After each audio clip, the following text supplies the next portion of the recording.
हाँ जी, कैसे हो आप सब लोग। तो पिछले वीडियो में मैंने कुछ क्वेश्चंस आपको केस स्टडी के करवाए हैं। केस स्टडी के क्वेश्चंस हम लोग करे थे जो अपने एग्ज़ाम के लिए ईएमआरएस में जो टीयर फर्स्ट है उसमें आप लोगों के केस स्टडी क्वेश्चंस आ रहे हैं। वैसे तो पाइथन के क्वेश्चन देखो कुछ भी नहीं कह सकते कि वो केस स्टडी में कैसे क्वेश्चंस देंगे। मैंने जो प्रीवियस ईयर देखे हैं ईएमआरएस के, आप लोग भी बेशक देखना जितने भी ईएमआरएस के प्रीवियस ईयर हैं, उसमें देखो मैथ्स की बात करो तो आपको मैथ्स में जो केस स्टडी क्वेश्चन है ना वो एकदम जैसा आपका सिलेबस है वैसा सा ही दिया हुआ है, लेकिन उतना ज़्यादा हार्ड नहीं था, इजी था। जैसे सीएस है, सीएस में तो केस स्टडी क्वेश्चन था ही नहीं, नॉर्मल क्वेश्चंस थे वो, मतलब इजीली आप लोग गैस कर सकते हो उसका आंसर।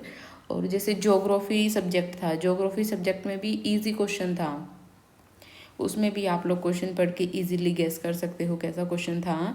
लेकिन फिर वही बात है कि हमें ऐसी कोई भी चीज़ नहीं छोड़नी कि बाई चांस वो एग्ज़ाम में आ जाए, क्योंकि ऐसी ऐसी चीज़ें ही सिलेक्शन दिलाती हैं। हो सकता है ना भी आए, तो उतना ज़्यादा लोड भी नहीं लेना है। अगर आपको ईजिली समझ में आ रहा है तो वेल एंड गुड, अदरवाइज़ आप स्किप कर सकते हो। पहला क्वेश्चन है कि देखो पाइथन के क्वेश्चन थोड़े से आप लोगों को हार्ड लग सकते हैं। नेटवर्किंग के क्वेश्चन भी करवाऊंगी मैं, नेटवर्किंग के क्वेश्चन इजी हैं केस स्टडी क्वेश्चन, वो आप लोग मत स्किप करना, इजीली समझ में आ जाएंगे। इजी तो देखो पाइथन भी है, अगर किसी को पाइथन की थोड़ी बहुत पहले से नॉलेज है तो फिर ये इजी है, इसमें कोई प्रॉब्लम नहीं है। फिर भी थोड़ा बहुत मैं ट्राई करूँगी आप लोगों को समझाने की कि अगर ऐसा क्वेश्चन आता है तो आपको कैसे वो अटेम्प्ट करना है क्वेश्चन को। देखते हैं पहला क्वेश्चन क्या है कि Rohit a student of class 12th is learning CSV file module in Python. During examination he has been assigned an incomplete Python code to create a CSV file. CSV file का नाम ये है। Help him in completing the code which creates the desired CSV file. क्या बोल रहा है question में कि रोहित नाम का एक स्टूडेंट है 12th क्लास का, जब वो पाइथन को सीख रहा था तो CSV फाइल को सीख रहा था तो उसे एक कोड असाइन किया गया, जो कि ये वाला कोड है वो इनकम्प्लीट कोड है। इनकम्प्लीट कोड है तो उस बच्चे की हेल्प करो कि जिससे वो इस कोड को कंप्लीट कर सके एज पाइथन एक्सपर्ट। ठीक है, तो CSV फाइल में डाटा हमारा दिया हुआ है ये सब। देखो CSV फाइल की जहाँ बात आ गई है, CSV फाइल में सबसे पहली लाइन होगी CSV इम्पोर्ट CSV। ठीक है, सबसे पहले तो हम अपना क्वेश्चन ही रीड करते हैं, अभी सोल्व नहीं करते। सबसे पहले कोड में क्या दिया हुआ है, import,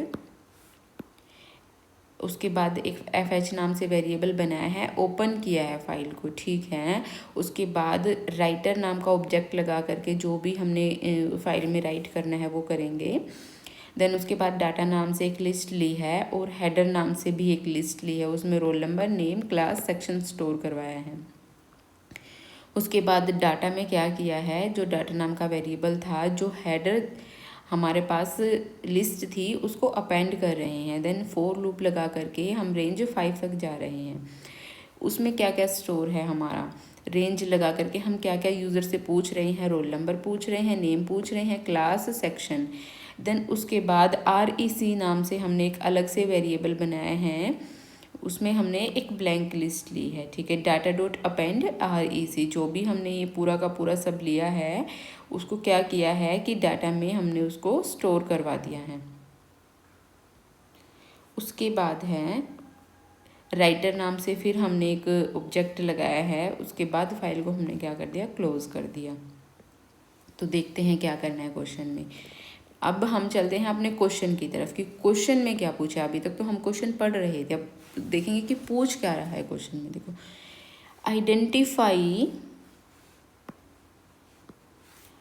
identify the suitable code for blank space in line marked as statement 1।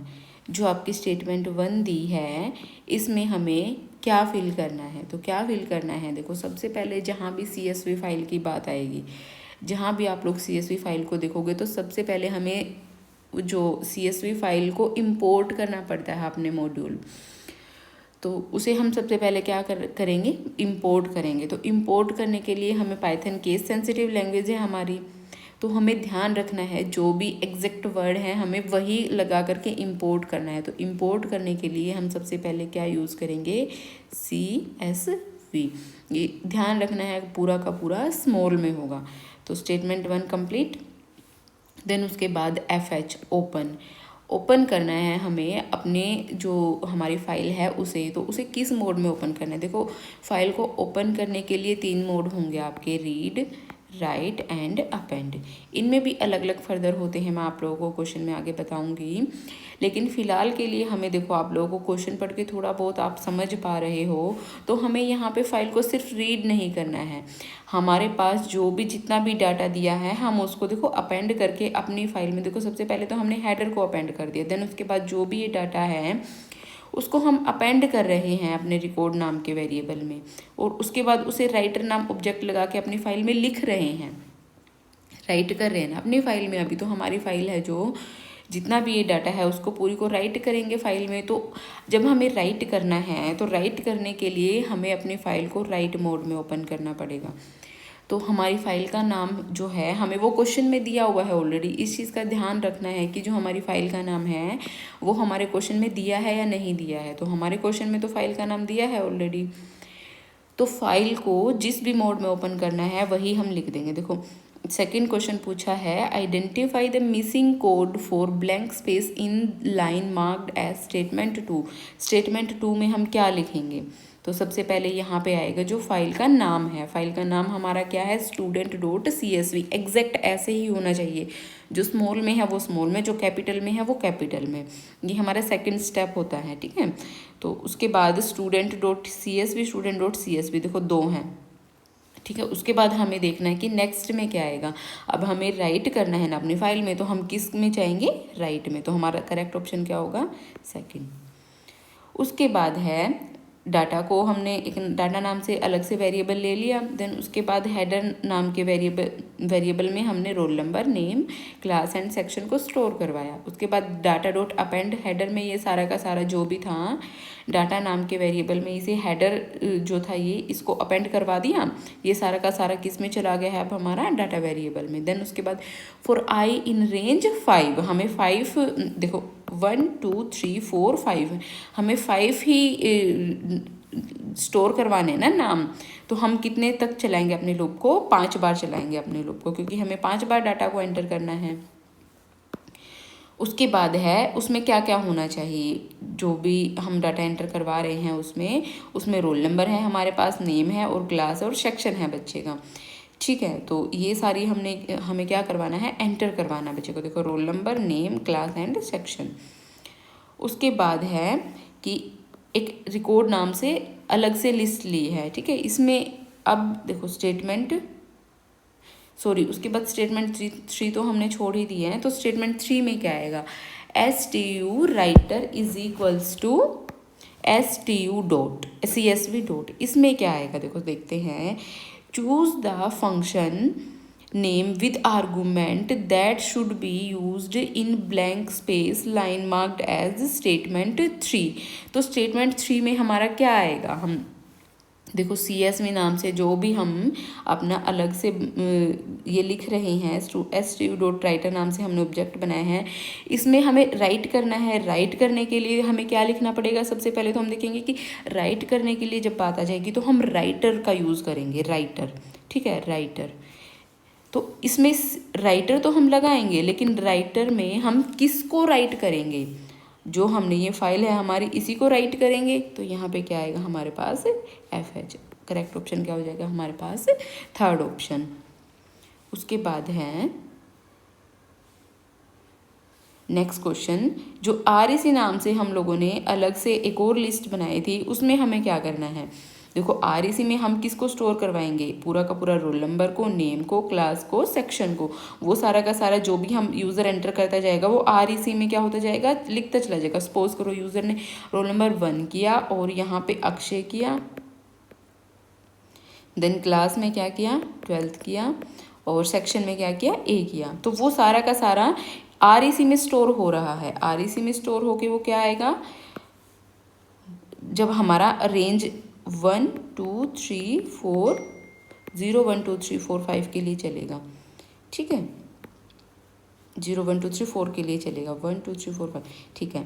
Then उसके बाद 0 के लिए जब चलेगा हमारा लूप, तो 0 पे सबसे पहले क्या आएगा 1 अक्षय 12 ए। ये पूरा का पूरा जब हमारा आ गया है तो ये पूरा का पूरा हमने किस में स्टोर करवा दिया है, REC में, REC में 1 अक्षय 12 ए, ठीक है। तो इसमें स्टोर करवाने के लिए हमें क्या करना पड़ेगा, क्या लिखना पड़ेगा कि हमारा ये इसमें स्टोर हो सके। तो उसमें हमें देखो ये जो भी हमारे वेरिएबल्स के नाम दिए हुए ना, इन्हें एग्जैक्ट लिखना पड़ेगा, इसमें कुछ भी कैपिटल या स्मॉल में नहीं होना चाहिए।